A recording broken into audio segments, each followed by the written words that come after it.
అందరికీ నమస్కారం. రామా ఎంటర్టైన్మెంట్స్కి స్వాగతం.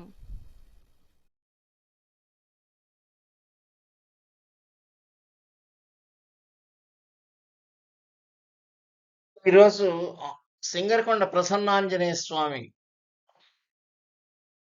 వారిని గురించి కొంత విషయం తెలుసుకుందాం. ఇది అద్దంకి మండలం దగ్గర ఉంటుంది. ఇప్పుడు బాపట్ల జిల్లా కేసారు. ఇది వరకు ప్రకాశం జిల్లా ఉండేది. ఇది అద్భుతమైన ప్రదేశం అండి. ఇక్కడ సుమారు 8 నుంచి 10 ప్రభలు దాకా వస్తాయండి. ఒక్కొక్క ప్రభ ఇంచుమించు 20 లక్షల దాకా ఖర్చు పెడతారండి దానికి. వీటి ఉద్దేశం ఏంటంటే ప్రభని వాళ్ళ ఊరు నుంచి సింగరకొండ తిరణాల దాకా పట్టుకొని రావాలి. నిల్చోబెట్టి లైటింగ్ వేయకుండా తడికలాగా పెట్టి తీసుకొస్తారండి. సుమారు 200 పగ్గాలు ఉంటాయి దానికి. ఈ 200 పగ్గాలు ముందు వెనక ఉండి దాన్ని సమన్వయపరుచుకుంటూ మైక్లో చెప్పుకుంటూ ముందు పగ్గాల వాళ్ళు లాగండి, వెనక పగ్గాల వాళ్ళు లాగండి, వెనక కొంగింది ముందు కొంగింది అని అనుకుంటూ ఆ ఊరిని మొత్తాన్ని ఒక సంఘటిత శక్తిలాగా తయారు చేసేదానికి, అందరూ కలిసిమెలిసి పనిచేసేదానికి ఇలాంటి ప్రభలను కడుతుంటారు అక్కడ.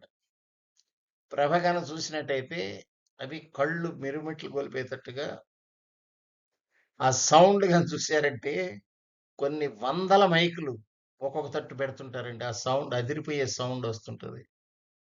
అక్కడ ఎంత బాగా జరుపుతారంటే తిరణాల్లో చూసి ఆనందించాల్సిందే. దాంట్లో ఊర్లో వాళ్ళని సంఘటితం చేయటానికి ఇట్లా పగ్గాలు పట్టుకుపోవడం ఒక ఎత్తు. అక్కడ మళ్ళా భజనలు, పండరి భజనలు అయితేనేమి, కోలాటం అయితేనేమి ఇట్లాంటివి కూడా ఉంటాయి. అంటే ఊరు వాళ్ళందరూ కలిసి పండరి భజన నేర్చుకున్నారనుకోండి, అది ఒక టీమ్ లాగా తయారవుతుంది. అన్ని టీములు లాగా తయారవుతాయి. ఊరికి ఏది కావాలన్నా అందరు కలుస్తారు అప్పుడు. ఒక యూనిటీ పెంచేదానికి ఈ తిరణాలన్నీ కూడా చేస్తుంటారు. కోటప్పకొండ తర్వాత ఫేమస్ అయింది ఏదంటే ప్రసన్న ఆంజనేయ స్వామి తిరణాల సింగరకొండ. దీనికి లక్షల మంది జనం వస్తారండి. 2 నుంచి 3 లక్షల జనం వస్తారు ఒక్క రోజులో. ఒక్క రోజులో 10 ప్రభలంటే 10 నుంచి 10 పదులు అంటే 1,00,00,000 నుంచి 2,00,00,000 రూపాయల దాకా వెచ్చిస్తారు ప్రభలు మిగతా వాటి అన్నిటికి. ఈ జనాలంతా ఈ 3 లక్షల మంది వచ్చిన వాళ్ళు మళ్ళా రకరకాల ఐటమ్స్ అన్ని అమ్ముతుంటారు అక్కడ. కొనుక్కునేవాళ్ళు, తిరిగేవాళ్ళు, రంగుల రాట్నాలు తిరిగేవాళ్ళు, జైంట్ వీల్ తిరిగేవాళ్ళు, ఇట్లా రకరకాల మంది వాళ్ళ యొక్క ఆనందాన్ని ఈ తిరణాల్లో పంచుకుంటుంటారు. వాళ్ళ కోరికలను తీర్చుకుంటుంటారు. ఈ ప్రసన్నాంజనేయ స్వామిని కనుక మీరు భక్తితో కొలిచినట్లయితే ఏమొస్తుందో, ఆంజనేయ స్వామిని కొలిచినట్లయితే ఏమొస్తుందో తెలుసుకుందాం ఇప్పుడు. ఇప్పుడు ఎక్కడైనా దేవుడి దగ్గరికి పోతే మోక్షం కోసం పోతాం. ఇక్కడ భోగం ఉండదు, మోక్షం ఉంటుంది. ఎక్కడ ఏ దేవుడి దగ్గరికి పోయినా. ఇక్కడ భోగం, మోక్షం 2 ఉండేదానికి ఇక్కడ ఈ ఆంజనేయ స్వామి ఉపయోగపడుతుంది.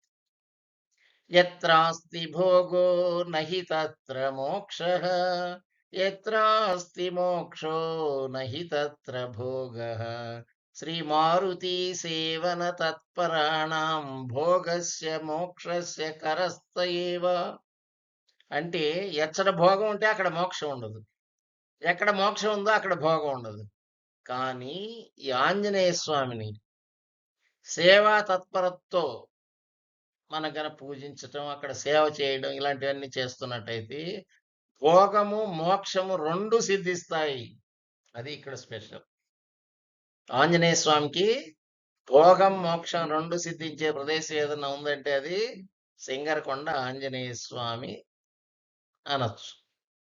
ఎక్కడైనా ఆంజనేయ స్వామిని కనుక మీరు పూజించినట్టయితే మీకు భోగం మోక్షం 2 ఆయనే సిద్ధించేలాగా చేస్తారు. అందువల్ల ఆ స్వామికి అంత విశిష్టత. ప్రకాశం జిల్లాలో కానీ చూశారనుకో ప్రతి ఊరికి ఒకటి పెద్ద ఆంజనేయ స్వామి విగ్రహం ఉంటుంది.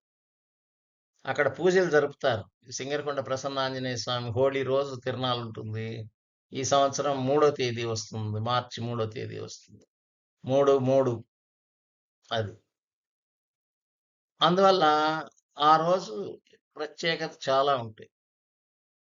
అందువల్ల ఈ తిరునాళ్ళను కూడా అందరూ సందర్శిస్తారని, భోగం, మోక్షం 2 అనుభవించాలని, మీ కోరికలన్నీ తీరాలని, ఆంజనేయ స్వామి దర్శనం మీకు జరగాలని,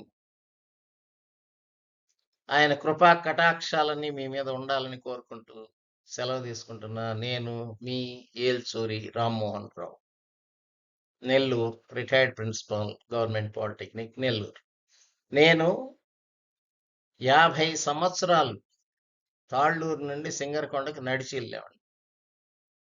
ఇప్పుడు వయసు దాటి కాళ్ళు నొప్పులు ఇవి ఉన్న దానివల్ల కొంత వెళ్తున్నాను. కానీ బస్సులో వెళ్తున్నాను. అది. 50 సంవత్సరాలు నడిచామండి. నేను, మా ఫ్రెండ్ ఇంకొకతను ఉన్నాడు సుంకర లక్ష్మీనారాయణ. మేమిద్దరం వస్తుంటాం ఎప్పుడు తిరునాళ్ళ.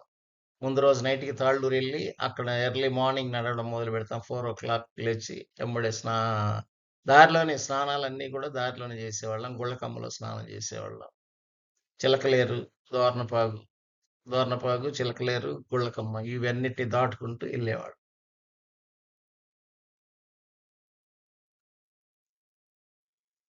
అందువల్ల ఇలాంటి వాటికి నడిచి ఎళ్ళేవాళ్ళు. మోపులు భుజానేసుకొని చెరుకులు ఇంత దూరం నడిచేవాళ్ళం.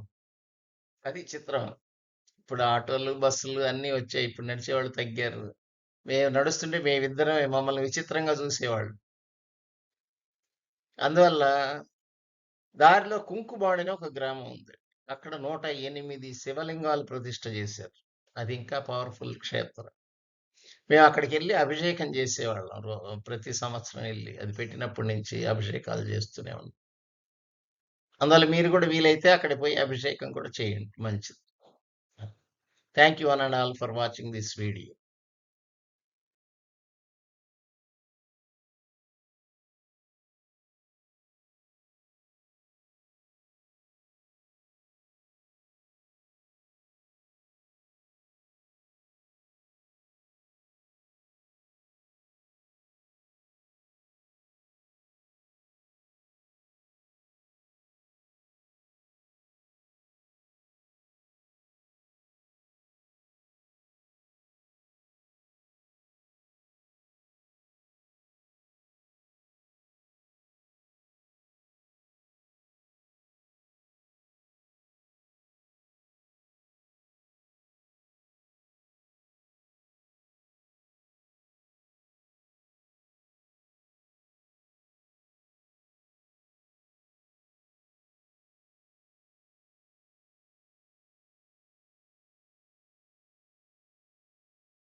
మీ